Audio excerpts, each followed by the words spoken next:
মুহাব্বত করো তো দাড়িটা কেন লম্বা হয় না? নবীকে মুহাব্বত করো তো মাথায় টুপি দিতে কেন লজ্জা বোধ হয় তোমার? নবীকে মুহাব্বত করো দাম্পত্য জীবনের মধুর মিলনের পরে ফরজ গোসল কেন হয় না? নবীকে মুহাব্বত করো পেশাব করে পানি কেন নিতে পারলে না বলো? নবীকে মুহাব্বত যদি সত্যই করো সুদ কেন বন্ধ হলো না? আলকানা কেন বন্ধ হলো না? নবীকে মুহাব্বত করো যদি করো তা বেহায়া বেপরদা কেন তুমি ছাড়তে পারলে না? তোমার মুহাব্বতটা মৌখিক হয়ে গেল। মুহাব্বত কেমনে করেছিল জানো? যুদ্ধের ময়দানে নবী যাবেন, যুদ্ধের ময়দানে নবী যাবেন আর আল্লাহ রাসূল বলেছেন তোমরা তো আমাকে মুহাব্বত করো। হ্যাঁ ইয়া রাসূলুল্লাহ মুহাব্বত করি। তো আল্লাহ রাসূল বলেছেন যুদ্ধের ময়দানে কে দিতে পারবে, কে দিতে পারবে, প্রথম কে হাত তুলবে? সঙ্গে সঙ্গে উসমান গনি রাদিয়াল্লাহু তাআলা আনহু হাতটা তুলে বলেছেন লাব্বাইক ইয়া রাসূলুল্লাহ, আমি আপনাকে বড় মুহাব্বত করি, আপনি দান চেয়েছেন ইয়া রাসূলুল্লাহ, আমি 100টা উট আমি দান করলাম। আল্লাহ রাসূল ডান দিকে চেহারাটা ঘুরিয়েছেন, এই ডান দিকে কে আছে বলো? যুদ্ধের ময়দানের জন্য কে কে দান করতে পারো বলো? সামনে থেকে উসমান গনি ডান দিকে যায়, ডান দিকে গিয়ে সবার আগে উসমান গনি হাত তুলেছে, লাব্বাইক ইয়া রাসূলুল্লাহ, আমি উসমান গনি নবীজির মুহাব্বতে আমি 100টা উট আমি দান করব। নবী আমার বাম দিকে চেহারাটা ঘোরায়, নবী আমার বলে কে দান করবে বলো? উসমান গনি ডান দিক থেকে ছুটে গিয়ে আবার বাম দিকে যায়, ইয়া রাসূলুল্লাহ, আমি আপনাকে বড় মুহাব্বত করি, আপনার মুহাব্বতে আমি 100টা উট আমি দান করব।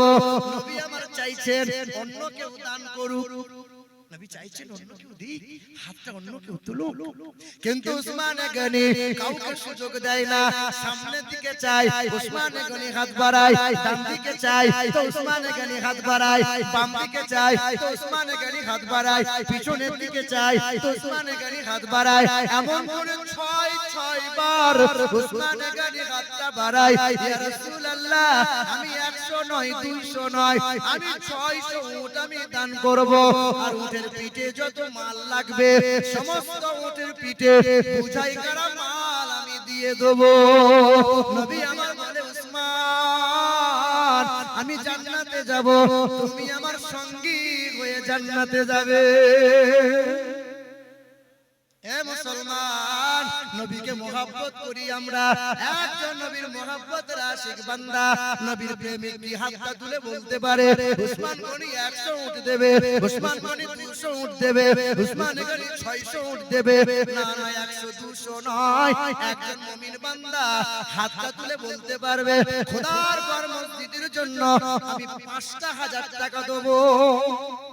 একজন আল্লাহর বান্দা মসজিদে 5 বার আজান হয়, 5 বার নামাজ হয়, 5 ওয়াক্ত নামাজ, 5 বার আজান, আর পাক পাঞ্জাতনের নামে আপনার নাম থাকবে 5,000 টাকা দেনেওয়ালা। একজন আল্লাহর বান্দা, কাবা এক, কোরআন এক, শাহাদাত মাস্টারের কাছে 5,000 লোবো। মাস্টার শাহাদাত, নবী আমার শাহাদাত আঙ্গুল, এই দেখেন শাহাদাত আঙ্গুলটা তুলেছিলেন, আকাশের চাঁদটা 2 টুকরো হয়েছিল। আকাশের চাঁদ, মাস্টার জানে যে 1969 সালে জুলাই মাসের 20 তারিখে রাত্রি 11টার সময় নীল আর্মস্ট্রং চাঁদে পা দিয়েছিলেন। জি হ্যাঁ, চাঁদ থেকে ফিরে এসে বিশ্বের মানুষকে বলেছিলেন, 3টে তথ্য দিয়েছিলেন, চাঁদে কোনো অক্সিজেন নাই, চাঁদে কোনো উর্বরতা নাই, আর চাঁদে দেখলাম কালো রেখা, কালো দাগ দেখা যায়। 6 মাস রিসার্চ করার পরে বলেছিলেন ইকতারাবাতিস সাআত ওয়ান শাক্কাল কামার। জানো চাঁদে কিসের দাগ হয়, কেমনে দাগ পাওয়া যায়? নবী শাহাদাত আঙ্গুলে আপনি লিখে দিলেন, লিখলেন কেন? শুধু শাহাদাত নামটা লেখেন, মাস্টার শাহাদাত। নবীর 10 জন সাহাবী ছিলেন, আল্লাহ রাসূল বলেছিলেন আবু বকর তুমি জান্নাতি, ওমর ফারুক তুমি জান্নাতি, উসমান গনি তুমি জান্নাতি, মাওলাই আলী তুমি জান্নাতি, তালহা তুমি জান্নাতি, আব্দুর রহমান বিন আউফ তুমি জান্নাতি। 10 জন সাহাবীকে নবী জান্নাতের সার্টিফিকেট দিয়েছেন। তাকে বলা হয় আশরায়ে মুবাশশারা। কি বলা হয়? আশরায়ে মুবাশশারা। তাই আমি শাহাদাত ভাইয়ের কাছে বলবো যে জান্নাতি 10 সাহাবীর নামে টাকা তো হাতের ময়লা, আসতে যতক্ষণ যেতে ততক্ষণ। আল্লাহ তো শাহাদাত ভাইকে আমার ভিখারি বানাতে পারতেন। কত শিক্ষিত ছেলে আছে চাকরি পায় না, আরে আল্লাহ দিয়েছে তাই চাকরি হয়েছে। শাহাদাত ভাইয়ের কাছে 10,000 টাকার আরজি করব। নারায়ে তাকবীর, নারায়ে তাকবীর, নারায়ে রিসালাত। শাহাদাত ভাই 10,000 টাকার দাতা। আরে ছেলে মেয়ে আল্লাহ ওয়ালা দিও তার ঘরেতে, আরে ছেলে মেয়ে আল্লাহ ওয়ালা দিও তার ঘরেতে, আর বড়ই খুশিতে রেখো আল্লাহ দানের ওসিলাতে। আরে চলে গেছে পিতা মাতা কবরেতে যারা, জান্নাতি বিছানা খোদা পাই যেন তারা। আরে মনের আশা পুরা করো গো বাড়ি তালা, আর পান করায় নবীর হাতে কাউসারের পিয়ালা। যারা বলেন আল্লাহুম্মা আমিন। এবার বলেন লা ইলাহা ইল্লাল্লাহ, লা ইলাহা ইল্লাল্লাহ। ইমানদার হবে।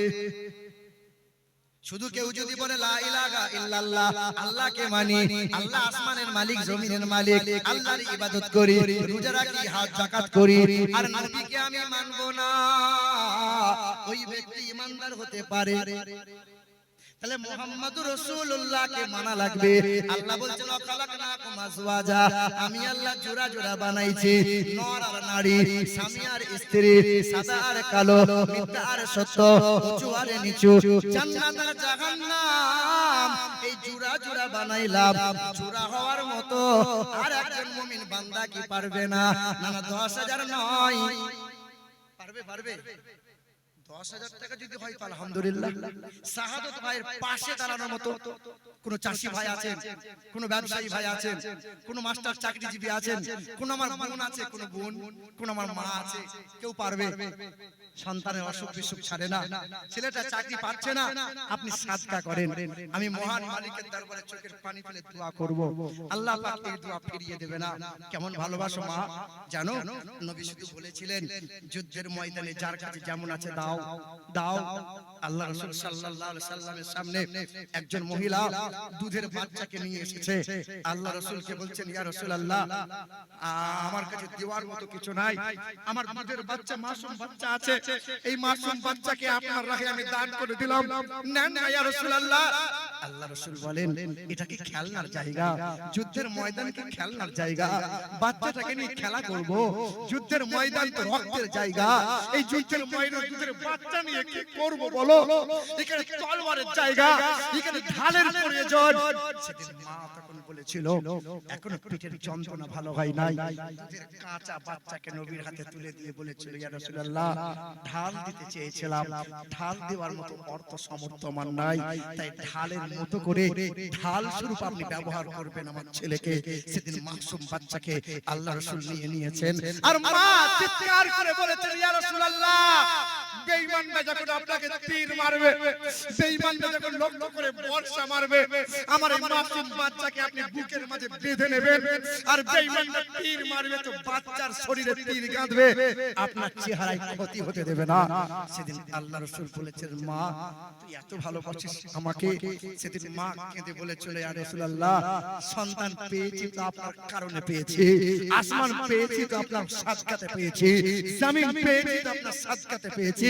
ইয়া রাসূলুল্লাহ, আপনার পদতলে আমার বাচ্চাটাকে দান করে দিলাম, দান করে দিলাম, দান করে দিলাম। মা তোর কাছে তো বাচ্চা চাইনি রে মা, তুই তো পারিস, পারিস নে 5,000 টাকা 10,000 টাকা কি একটা নাকের ফুল কি কানের দুলটা খুলে দিয়ে, হ্যাঁ হ্যাঁ আমি খুব গর্ব করি আমার বাপরা 4-5 ভাই, বংশের মধ্যে একটাই মেয়ে, বিয়ে যখন হয়েছিল, বিয়ে যখন হলো 8 ভরি সোনা নিয়ে এসে শ্বশুর বাড়ি গেল। এখন জিজ্ঞাসা করি হ্যাঁ রে সোনা দানা আর কি হলো? বলার 8 ভরি নাই আর 2 ভরি পড়ে আছে, কোথায় গেল? বিক্রি করে দিলে। বোনটা কাঁদে আর বলে যখন মসজিদ মাদ্রাসার জন্য কেউ চাঁদা তোলে স্বামীর কাছে অনুমতি নেই না, আমার বাপ দিয়েছিল, তাই বাপের কাছে বাপের কল্যাণের জন্য, আমার দাদু দাদির কল্যাণের জন্য কোনদিন নাকের ফুলটা দান করে দিয়েছে, কোনদিন সাদকা করে দিয়েছে। হ্যাঁ হ্যাঁ আচ্ছা 8 ভরি নাই 6 ভরি শেষ শেষ হয়ে গেছে। বোন আমার, একটা বোন পারবি না, একটা বোনের কাছে চাইছিলাম, আর একটা ভাইয়ের কাছে 10,000 টাকা চাইছিলাম। আর একটা নেককার ভাই আমার, তোর মায়ের জন্য দিবি, তোর বাপের জন্য দিবি। যে বাপ মায়ের জন্য চাকরি পেয়েছো তুমি, যে বাপ মায়ের জন্য বাড়ি গাড়ি করতে পেরেছো তুমি, আজকে সন্তান দেখো, সন্তানকে দেখো, বাড়ি কার বলবে আমার, জমি কার বলবে আমার, ছেলেটা কার বলবে আমার, কিন্তু চার ছেলে বলে না যে বাপ মা আমার, বলবে আমাদের। বাপ মা এখন পালি করে খাই, পালি পালি। বড় ভাইয়ের বাড়ি 5 দিন, মেজো ভাইয়ের বাড়ি 5 দিন, সেজো ভাইয়ের বাড়ি 4 দিন, ছোট ভাইয়ের বাড়ি 4 দিন। নেমো খারাম সন্তান, তুমি নামাজের বলে জান্নাত চাইছো? যে বাপ মার সেবা করতে পারে না, যে বাপ মার সেবা খেদমত করে না, যে বাপ মায়ের কাছে দোয়া নিতে পারে না, আরে যত বড় হুজুরের কাছে বায়াত হও না কেন, কাজ হবে না, কাজ হবে না, কাজ হবে না। আগে বাপ মায়ের সেবা করো। মা বাবার দোয়াতে আলেম হয়, মা বাবার দোয়ার কারণে হক্কানি আলেম হয়, হক্কানি হাফেজ হয়, মা বাবার দোয়ার কারণে আল্লাহর ওলি হয়। আজকে বাপ মা ছেড়ে দিলে, আর একটা বোন একটা ভাইকে পারবো না, 10,000 টাকা চাইছিলাম, 10,000 টাকা দেনে বলা। শাহাদাত ভাইয়ের পাশাপাশি কেউ নেই, আর একজন কোন বোন আমার, আর একটা কোন বাপ নাই, খোদার ঘর মসজিদের জন্য হবে না। আরে টাকা দিলে টাকা কোনোদিন ফুরিয়ে যাবে না। বাপ মা কবরে শুয়ে আছে, কে কে হাত তুলেছে ভাই? কে গো? নামটা বলেন আমাকে, কি নাম?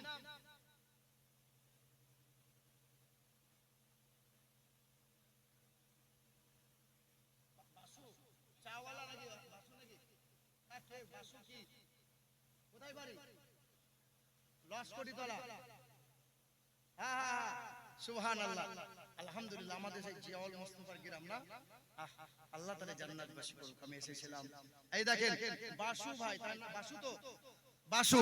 সুবহানাল্লাহ, নারে তাকবীর, নারে রিসালাত। আমার বাসু ভাই 10,000 টাকার দাতা, বলি মারহাবা। সুবহানাল্লাহ, সুবহানাল্লাহ। আরে মুসলমান, 3 অক্ষরে ভাই নামাজ, 3 অক্ষরে ভাই কালেমা, 3 অক্ষরে ভাই যাকাত, 3 অক্ষরে ভাই ঈমান। আর শোনো, আল্লাহ 3টে জায়গা রেখেছেন, একটার নাম আরশ কুরসি, একটার নাম হলো লৌহে মাহফুজ, একটার নাম হলো সিদরাতুল মুনতাহা। আর 3 নম্বরে তোমার নাম থাকবে, হবে ইনশাআল্লাহ। ঈমান, 3 অক্ষরে নামাজ, 3 অক্ষরে কালেমা, মাত্র 5,000 টাকা চাইছিলাম। বলো ইনশাআল্লাহ। কি নাম? কাদির ভাই, আব্দুল কাদির ভাই। আলহামদুলিল্লাহ, আলহামদুলিল্লাহ। আল্লাহ চেহারা দেখে মনে হচ্ছে না গো, আল্লাহ তুমি কবুল করো। আল্লাহ তোমার ওই ছেলের আল্লাহ হায়াত বাড়িয়ে দাও। কাদির ভাই, তোমার কাছে একটু আবদার হবে ইনশাআল্লাহ, 10,000 টাকা করে দিই, মা বাবার জন্য খাস করে দোয়া ইনশাআল্লাহ। নারে তাকবীর, নারে তাকবীর, নারে রিসালাত। আমাদের কাদির সাহেব 10,000 টাকার দাতা। আল্লাহুম্মা আমিন। ওগো দয়ার মালিক আল্লাহ, শাহাদাত মাস্টার দিয়েছে 10,000 টাকা, আর আমাদের বাসু ভাই দিয়েছে 10,000 টাকা, আমাদের কাদির সাহেব দিয়েছে 10,000 টাকা। ও আল্লাহ, বাপ মায়ের কবরে জান্নাতি হাওয়া দান করো, বাপ মায়ের আল্লাহ জান্নাতি মেওয়া তুমি দান করো। তাদের মুরব্বিয়ান যত মানুষ ইন্তেকাল হয়ে গেছে আল্লাহ, এই দানের ওসিলা দিয়ে কবরে জান্নাতি হাওয়া, জান্নাতি মেওয়া আল্লাহ দান করে দাও। 3 জন মিলে 10,000 করে 30,000 টাকা দান করে দিল। আল্লাহ, এই দানের ওসিলা দিয়ে तमाम বালা মুসিবত দূর করে দাও, খেতে খামারে বরকত দাও, तमाम মুশকিলকে আসান করে দাও। আল্লাহ, তাদের ভবিষ্যৎ তুমি উজ্জ্বলময় করে দাও। আমিন, আমিন, সুম্মা আমিন। বিহাক্কি লা ইলাহা ইল্লাল্লাহু মুহাম্মাদুর রাসূলুল্লাহ। সুবহানাল্লাহ। কিন্তু বাপ 4 নম্বরে নবীর খলিফা ছিল 4 জন, নবীজির খলিফা 4 জন। জি হ্যাঁ, আসমানি কিতাব সমূহের ভিতরে 4টি কিতাব হলো প্রধান কিতাব। আল্লাহ পাকের অসংখ্য ফেরেশতাদের মাঝে 4 জন ফেরেশতা হলো প্রধান ফেরেশতা। তাই 4 নম্বরে 10,000 নয়, 5,000 টাকা চাইছিলাম, হবে ইনশাআল্লাহ। শাহিনার মা, এই দেখেন শাহিনার মা 1,000 টাকা নগদ, 4,000 টাকা বাকি। নারে তাকবীর। মিঠু শেখের স্ত্রী, আচ্ছা পিটু শেখের স্ত্রী, হ্যাঁ, ফয় হসি টয় হসু ফিটু। সুবহানাল্লাহ, আলহামদুলিল্লাহ, মাশাআল্লাহ, আলহামদুলিল্লাহ। আল্লাহ কবুল করুক, আল্লাহ হায়াতে দারাজ করুক। সুবহানাল্লাহ।